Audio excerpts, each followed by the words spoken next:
Welcome to the Revolutionary Sports Show. This is the divisional round matchup edition. We're back at it. Revolutionary Sports Show NFL edition. It's kind of a newest thing of ours. We're doing this video podcast thing. Back at it. We kind of have to do this video podcast thing because Corey, living in California, me living up in the Seattle area, it's really the best thing to do when you're doing a sports show and you're in two separate locations. So I'm Brian Duchaine. And I'm Corey Sullivan. We're back at it just to bring you this divisional round expert matchup analysis here. So we're going to start it off with our favorite matchup, Seahawks at Falcons. The line on this game, Falcons by 4.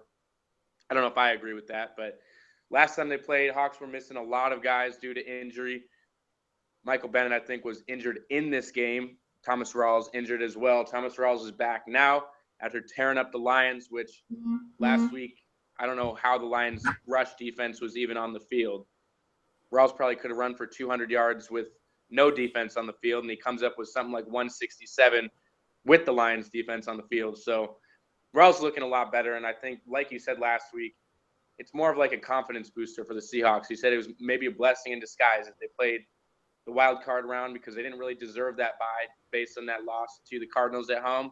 And just coming down the stretch, even against the 49ers, they ended up winning by 2 points at San Francisco. I know they put in Trevon Boykin, but they were looking a little sluggish, and then they come out against the Lions and absolutely destroy them. And some people might have said Matt Stafford's finger was a factor, his passes were way off, but regardless, the Seahawks ended up dominating that game, and I think, if anything, it's a confidence booster for them. They are just one of those teams where they hit their stride, and maybe in the playoffs, and maybe the Packers hit it a little bit too soon. You never really know, but the Seahawks, I think, are coming around. A win versus Detroit might kind of give them that confidence that they need to go on the road and get a huge win, because on the road they haven't been very good this season, and we've seen them against the Rams. They scored 6 points. The Bucs, they scored 5. They haven't been able to get anything going besides that New England game. So go figure on the road, which is crazy. But home games has been a different story. They've only not scored 20 in one game this season. That was the opening game against the Dolphins. So they're two separate teams on the road and at home. But I think when they're on the road, they kind of played at other people's levels. And the Buccaneers were not that good, and they just kind of played down to their levels. The Falcons are going to be top-notch caliber team, just like the Patriots were, and they came to play. And it was a marquee matchup, primetime game. And this one, although it's not one of those night games, it's going to be one of those same things. It's going to be a prime matchup, prime time, in the daytime, if you will. Everybody's going to be watching it, one of the prime marquee matchups, and I think the Hawks play well under that pressure, and I think the biggest thing they're going to have to do is at least maintain a lead or at least have a tie game at halftime, maybe be behind by 3, even 10, but we've seen it on the road in the playoffs before. Carolina, they got off to I believe it was a 24-0 hole early, and they ended up losing by a touchdown. The Falcons, a few years back, the Falcons got up huge on them at halftime. Hawks came back, took the lead under a minute, and then ended up coughing it up with that game winner to the Falcons. And I think this is going to be a similar matchup. If the Hawks can stay in it, stay close, they're more of a second-half team in the playoffs on the road. So if they can keep it close until the end of the game, I think it's going to be a good one. Keep your eye on this game. No one's really giving the Seahawks a chance. Those experts are saying Falcons are going to get them. And the line, like I said, 4 points for the Falcons. But I think even though historically the Hawks have not been good on the road in the divisional round, maybe I'm just a little biased, but I think you probably are a little bit too. But I think the Hawks can do it. If they come out and they're playing well and they play to their full potential, I think they can match up with the Falcons well. And I think the key player for the Falcons in this one's going to be Julio Jones. And Richard Sherman can do work on him. Mohamed Sanu, not nearly the caliber that Julio Jones is. So I know their running back tandem is crazy. So they're going to have to shut that down on the ground. But Seahawks' run defense is a lot better, and I think they've been stepping up a little bit. And the offensive line helped out Russell a lot last week, although the Lions' pass rush not very good. I think the Falcons, they're going to bring a little bit more to the table than the Lions can. So the offensive line is going to be a key for the Seahawks as well. And if Tom Cable can get him into shape, I think the Hawks can do anything. What do you see in this matchup?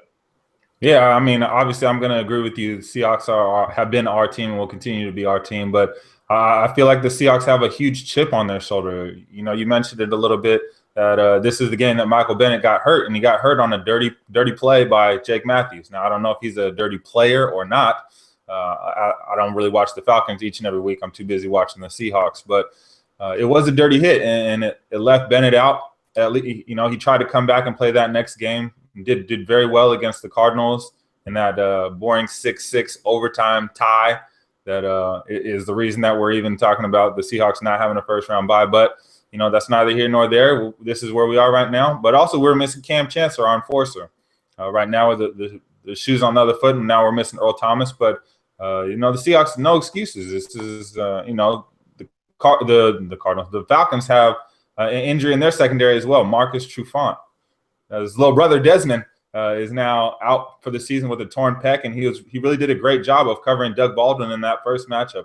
Only 40 yards, I believe, for Doug in that game. But now with him not out there on the field, this defense is even worse than before. And Matt Ryan has been playing great. 11 touchdowns, no turnovers in the last 4 games. The team is really rolling, but they're not doing too hot on the road they've been playing better on the road than they have at home, and they're not doing too hot against playoff opponents. From the teams left in the playoffs, they're 1-2. They beat the Packers by 1 point back when the Packers were struggling, but they've lost to both the Seahawks and the Chiefs. So this is a team that struggles with some of the better teams in the league. The Seahawks have not lost to any, except for the Packers, any of the other playoff teams, and it's going to be interesting as we go down the stretch to see how this defense of the Falcons can even hang with the Seahawks. The Seahawks offense obviously can move the ball. They moved the ball really well last week against the Lions defense, a defense that had been getting better week after week, had been the reason that they came back and big play Slay, your boy, saved a lot of games for the Lions. So the Seahawks don't really have a guy that they're facing this week.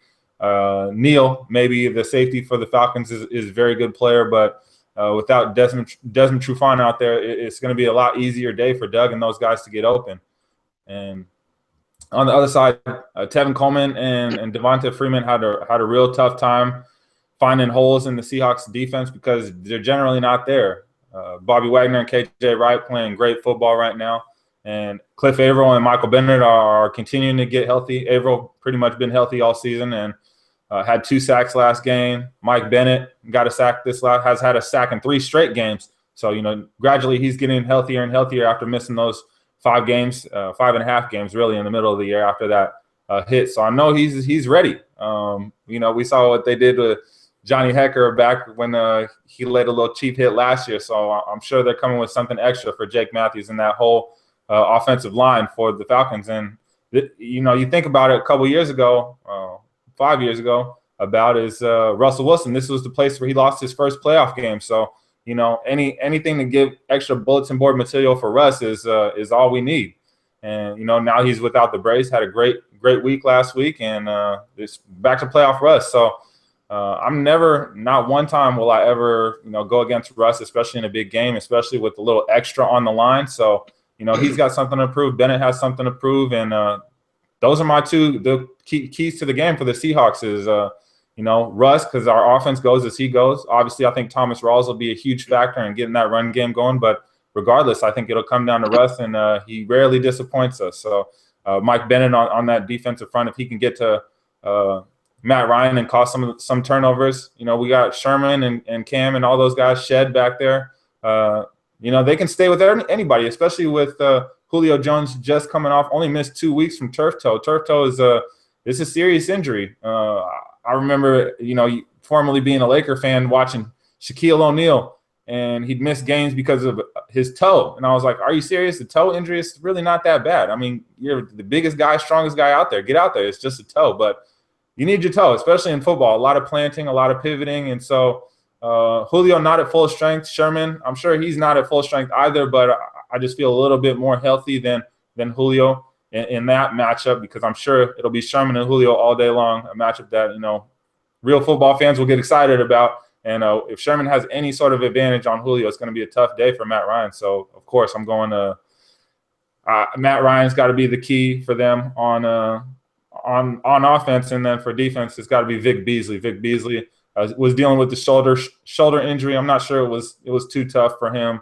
I'm sure everyone's got some bumps and bruises. Maybe he just had to be on the list for something, but I'm sure he'll be back playing at full strength, full motor, and that him getting the rust is going to have to be the key, getting in the backfield and stopping Thomas Rawls from getting going, because that's really what the line struggled with. So those are my choices for players of the game for those two teams.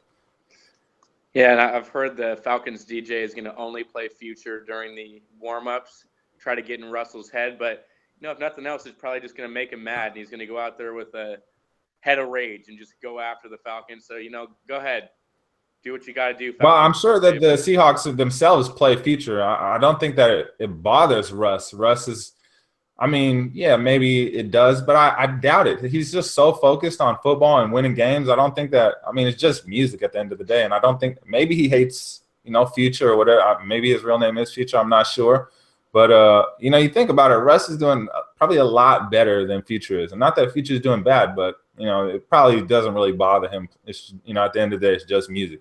It's not like he's talking bad about Russ and the music, and it's not like, oh, Russ sucks, because, I mean, obviously he doesn't, so – yeah, and I believe Russell has a contract with Bose headphones too, so he'll probably have those on anyway. So joke's on you, bro. You can play as much Future as you want, but it's not really going to affect him too much, like you said. So, and we can call Russell, I believe it's in the words of Trey Songz, it's Mr. Steal Your Girl.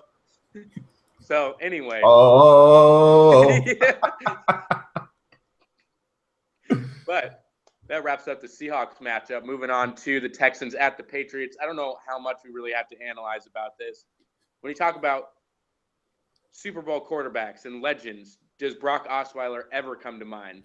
My answer is no way. And you're looking at this, Lamar Miller, Brock Osweiler, it just isn't really a squad on offense that's really going to take you to the Super Bowl or take you to even big games. And we saw it coming last week with the Raiders, Connor Cook going out there, Matt McGloin, they were trying to decide whether to swap him out. Either way, neither one of those guys are a Super Bowl caliber quarterback either.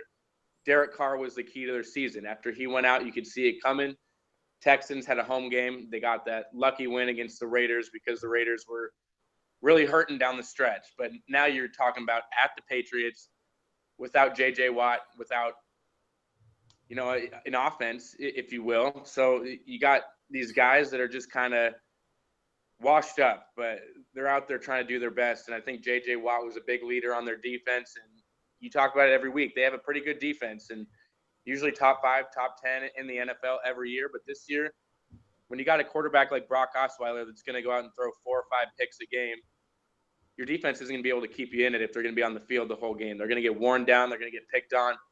Tom Brady's that prime suspect that's going to go out and just pick apart a tired defense. And Brock Osweiler, I don't think he's going to be able to go out, and even though the Patriots secondary and the Patriots defense, they're not that good. I mean, I'd say they're mediocre. They're middle of the line. But Brock Osweiler, if they're not a terrible defense, he's not going to go picking people apart. And Tom Brady, with a mediocre defense, will pick that apart. And I think they're a little bit better than mediocre, but Tom Brady's not a standard quarterback. He's going to go out there, look for holes in the defense. He knows exactly what to look for. He's going to be throwing the ball downfield for Martellus Bennett, some of his other receivers. And although they never really have these big-time guys as receivers, they can go out and just put up huge numbers, but somehow Tom Brady makes them into superstars. And that's kind of what you're looking for in this one, especially in the playoffs. The Patriots, I'd say an 8-point line is a huge line. That's a huge favorite. They're 16-point favorites in Vegas. So if you're going to bet on the Texans, I'd maybe put 10, 15 bucks down on the Texans and hope they win you $200-300 on that. But there's no way that they win this one. I'm sticking with the Patriots, although I don't like LeGarrette Blount's personality. I don't know if I like him as a person. He is like a Marshawn Lynch type, and he's going to go out and just try to abuse the defense. And it's going to be hard to stop him, and it's going to be really a grinding game for the Patriots and really just going to destroy the Texans. I don't know really what else to say in this one because nobody should give the Texans a chance. Nobody is giving the Texans a chance. So when you look at it, Patriots by 16, I think they cover that spread, and I'm going to go with them at home. Yeah, I mean, absolutely. This is the same team that with Jacoby Brissett shut him out 27-0. So you mean you add Tom Brady and you subtract J.J. Watt, it's going to be a blowout. And I hope Bill Belichick does it in Bill Belichick style. I hope that he just keeps the starters in and it's like 56-0. And everybody at in Foxborough is just having a party in the snow because the Texans really don't deserve to be there. They have the worst offense, if in not in history, but in the NFL, definitely in the playoffs. And it's unfortunate because that defense is really good. Number one ranked defense right now, ranked not with the eye test, but they're statistically they are the number one defense. And Jonathan Joseph, 32-year-old cornerback, had a great game last week. 10 tackles, 3 passes defense against the Raiders. But this ain't the Raiders. This is Tom Brady and the New England Patriots, and these are those teams that you have to go through in the playoffs. So you think about all the playoff matchups, and it's usually the big game or the big AFC game is Peyton Manning versus Tom Brady, or it's Big Ben versus Peyton or Tom Brady, and it's you're not going to see Brock Osweiler versus anybody in the AFC Championship game.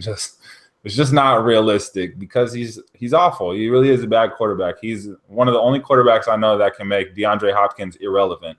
And I still think DeAndre Hopkins is top 5, if not top 3 best wide receivers in the league. And he just can't get in the ball. I mean, Tom Savage, all those other guys can seem to get DeAndre Hopkins, obviously the best player on the field, the ball. But for some reason, Brock Osweiler can't do it. So Lamar Miller, he tries his best. He's a really good running back.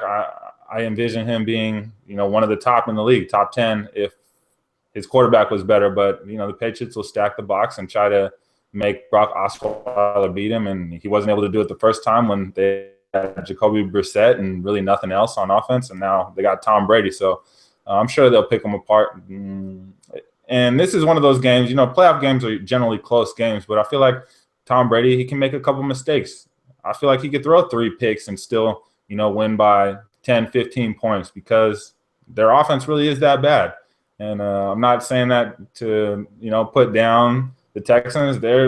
Look at the stats. They are an awful offense. Their defense, the number 1 pass defense in the league, don't give up a whole ton of points. And that's how they've, reached their 9-7 record. But they're generally not a good team just because of their offense. So I think it'll hold them back, and it'll be a wasted year by a really great defense. And the Seahawks and Cowboys will be the only great defenses left in the NFL after this week. And then moving on to Steelers at Chiefs. This one, people say that this is going to be a real good matchup at the Chiefs, which I know we've said it before. It's allegedly the hardest place to play in the NFL, but I beg to differ. I still say Seattle has them beat. But we'll call it, again, the second hardest place to play in the NFL. But Chiefs, a lot of actually casinos in the open line in this one was even, but then some other casinos said Chiefs by 1. So that's the line that we're going to go with, Chiefs by 1. And it's so close between these two that a lot of lines are even on this one. They can't even pick a winner, which that's crazy because you never usually see that, especially in the playoffs and when you have these home games that people are getting crazy about going to the stadium, the sellouts. You'd think you'd be able to put your money on the home team. But this one, Chiefs by 1 point. And going out there, I think Big Ben can do it. And I think Le'Veon Bell, Antonio Brown, it's like that unstoppable trio right there. Ben Roethlisberger going out there, throwing up the ball. And Sammy Coates comes down with it because Antonio Brown will be double covered. And then you got Le'Veon Bell just hurdling guys. And like I said last week, he's being super patient, just sitting back, waiting for something to open. He's not a Kristen Michael or a Sean Alexander that's just going to dance around in the backfield, trip over themselves, and then run into the offensive line. He's not that kind of back, and he's going to wait for something to open. And even on the outside, he'll do a sweep.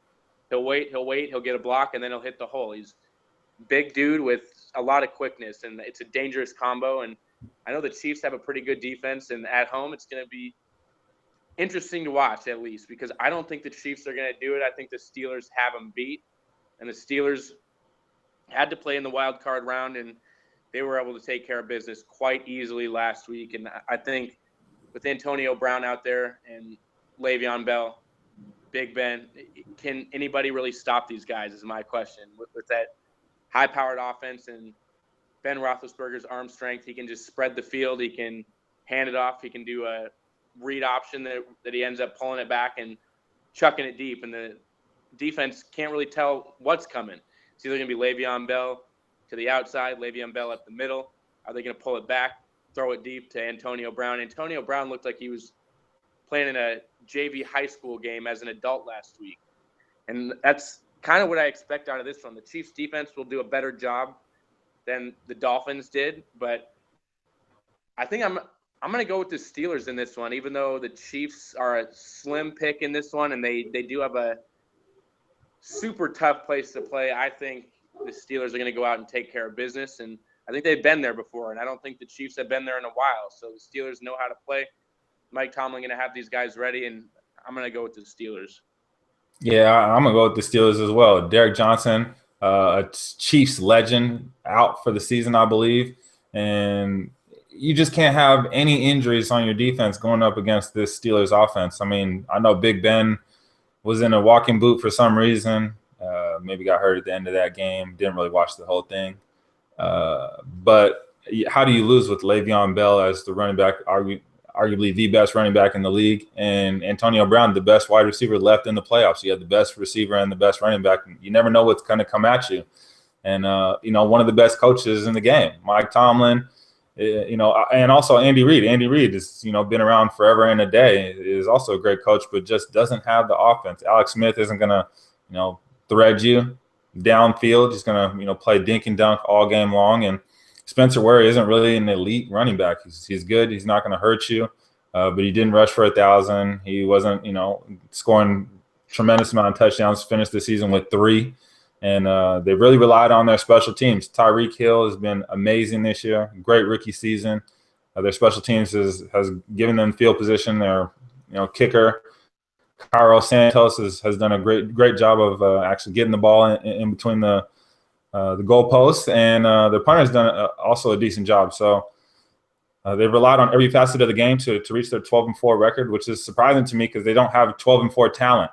Marcus Peters is a really good corner, Pro Bowler, I believe, but they don't have one of the top defenses in the league. What has led them to their record is their ability to create turnovers. Their turnover margin is astronomical, but they just aren't a good team in general. And I think their run has to eventually stop, and I think it's going to be against this team. Just too much talent, too much playoff experience, and it's, like you said, it's something that the Chiefs don't have. They don't have Alex Smith having a Super Bowl or experience beating a team like this, and he just doesn't have the skill set to throw for 400 or to go throw for throw with Big Ben. It's just not in his repertoire, and they can't hand the ball to Spencer Ware and him go for 200 yards like his name was Ajayi or something. So I just don't think the Chiefs have the firepower, and I think it will be a shootout because that's just Steeler football. And then James Harrison, I don't know what he's drinking, but he just seems to keep doing it year after year. So I'm going to say that he's my featured player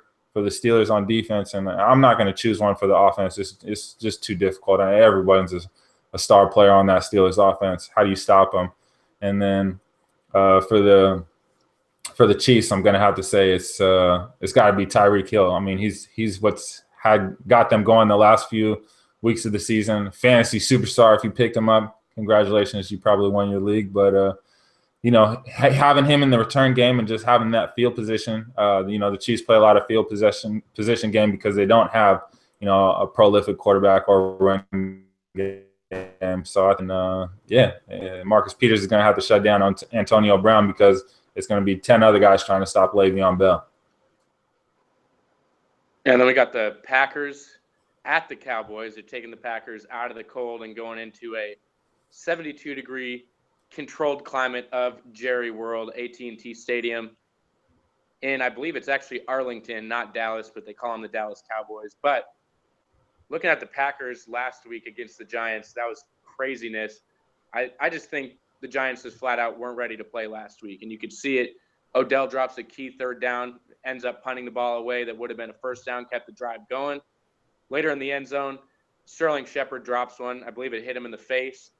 Went right through his hands, hit him in the face, and didn't end up catching it. And then Odell, same thing in the end zone, drops another one that would have been a touchdown. So I think if the Giants could have caught the football, they were ready to play.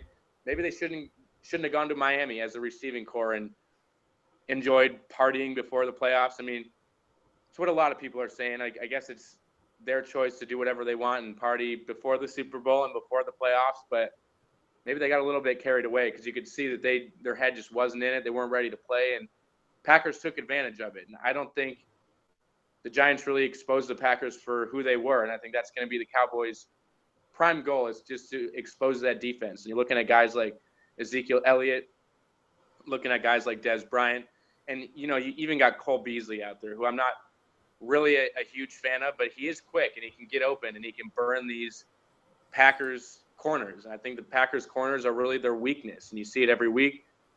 Lions, even last week of the season, they were running guys deep. Golden Tate would run deep, and then they'd overthrow him, or they'd send Andre Roberts deep, throw it, and he couldn't get his hands on it. And they burned the corners all game long. And I feel like these NFL teams, Sterling Shepard's getting open, Odell's getting open.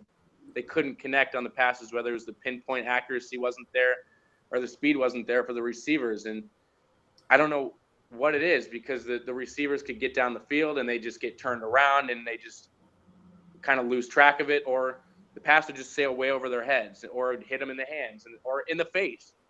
If they're just not looking, not ready to play, then it's going to be the big thing for the Cowboys. Can Dez go out there and tear them up, or can the Cowboys offense go out and tear up Green Bay's defense? Because Aaron Rodgers is going to be able to go out there and tear up the Cowboys defense, but it's going to be different in Dallas. And I know the Packers have been on an unbelievable streak lately.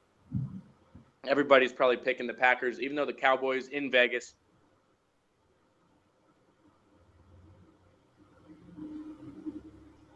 there's got to be a lot of people out there that are looking at this matchup and saying, Packers are going to go out there and they're going to win because they're on this huge streak and they're going to keep it going. And Aaron Rodgers playing over his head, throwing unbelievable touchdown to interception ratios. And I believe he doesn't have a pick in the last 6 games or something crazy. And he's just going off. And when you're looking at these stats, you're thinking, who's going to stop him? I think the Cowboys can, although the Cowboys don't have a real high-powered defense. They do have a great offensive line. They got Ezekiel Elliott, backed up by Dez Bryant, Cole Beasley, and they can go out there and think if there's anybody that's going to take down the Packers right now, at least, it would be the Cowboys, even over the Giants, because I know we thought the Giants were going to take them out last week, but that was in Green Bay, and that's a little bit different. We know how it is going on the road at Green Bay. Now you take them out of their home environment. How are they going to step up? And Dak Prescott, this is his shot just to prove that he is the guy. A lot of people are criticizing Jerry Jones and the Cowboys for playing Dak Prescott in the playoffs. I personally agree with it. I think he's the hot quarterback for the time being, and people say Tony Romo has playoff experience, but he's been ice cold. He's been sitting on the bench all season. He's been injured. You don't really risk that in the playoffs. And I agree with playing Dak Prescott in the playoffs, and I know a lot of Cowboys fans will disagree with me, but I'm going to stick with the Cowboys in this one. I think the Cowboys can go out at home. Tough place to play. That place is absolutely giant. And I think the key for the Green Bay is going to be their secondary. And I think the key for the Cowboys is going to be the receivers and Dak Prescott exposing that secondary. And if that secondary can step up, shut down the Cowboys, I say the Packers win. But I honestly don't think they can do it. And I think they're going to go out there and they're just going to – Packers are going to end this streak. And it'll be a good way to end their season because they were a hot team at one point and they made the playoffs. They made the divisional round.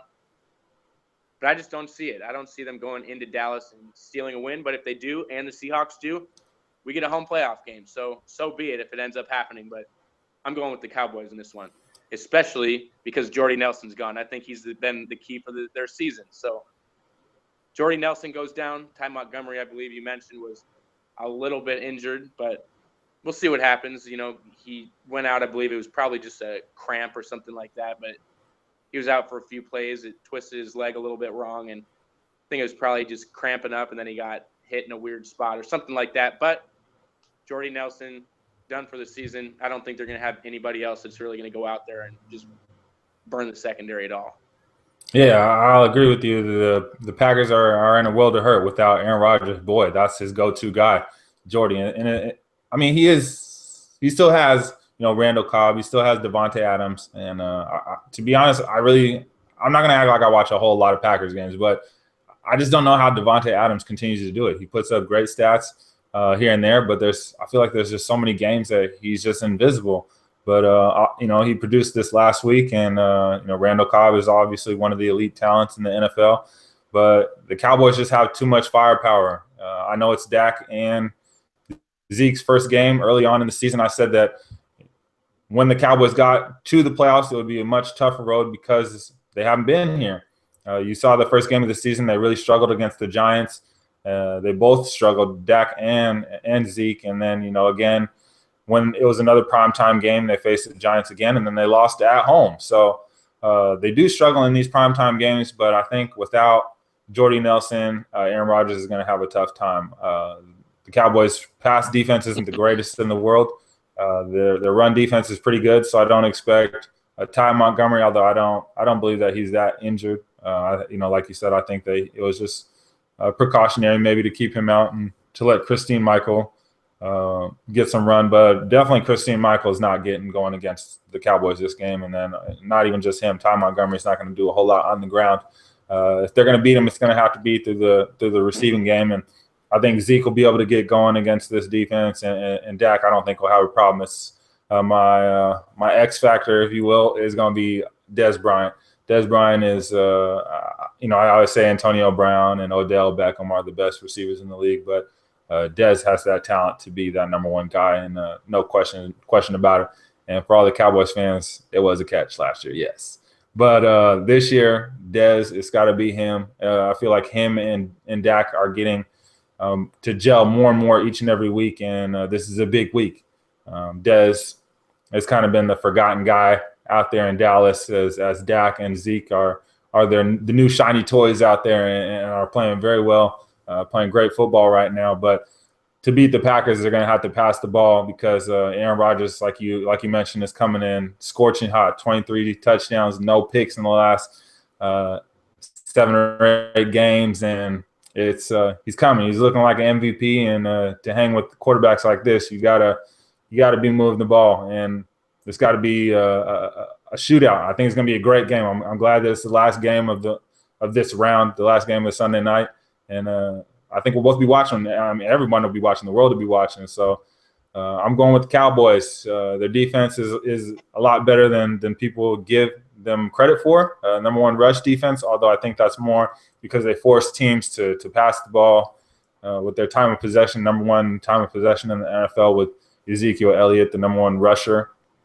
in the league. But it's going to come down to being able to get into the end zone. I think Dez will be the X factor for the Cowboys, and then for the Packers, it's going to have to be. I really don't think Clinton Dix has a chance to lock any of the Cowboys receivers up. They're pretty good. Dak's pretty good. Zeke's pretty good, but I think it'll have to be maybe Clay. Clay is going to have to shut down Zeke for as best you can. I don't think you can shut down any player in the NFL, but just contain him. If you can keep him under 100, I think that gives him a good chance, especially with Aaron Rodgers playing at the level that he's playing at.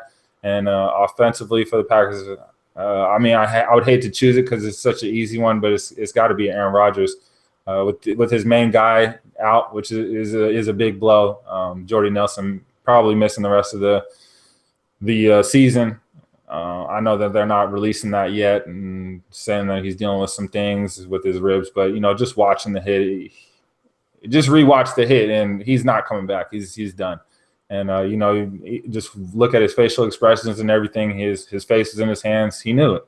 Everybody knew that once Jordy went down, he was done. And luckily, they were able to rally around him and tire the Giants out. Their offense wasn't moving the ball, but this is a different team, and they're not playing in negative 50-degree weather that Lambeau provides. Like you said, they're a nice, comfy Jerry's world with their feet up.